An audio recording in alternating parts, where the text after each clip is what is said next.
كتصومي؟ كنصوم، يلا بديت هاد العام، ولكن ما كنتش كنصوم. هاد البنت الاسبانيه سلمت في المغرب، بكات مني نطقت الشهاده وكتبورش مني كتسمع الاذان. بصراحه قصتها كتفرح.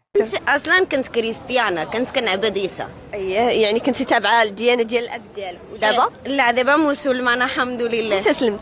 دابا عام ونص. واش حسيتي فاش دخلتي نطقتي الشهاده بطبيعه الحال؟ بديت كنبكي بزاف، ما عرفتش علاش بديت كنبكي، ولكن حسيت بزوين بزاف. احساس زوين. ارتاحيتي بزاف. او ملي كتسمعي الاذان الحلم ديالي كيتبورش.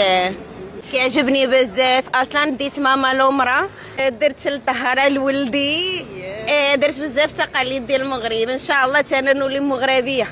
اللباس ديالها باقي ما متوافقش مع الاسلام، ولكن هادشي طبيعي في البدايه. كلشي كيتبدل خطوه خطوه. الله يثبتها ويهديها للطريق الصحيح.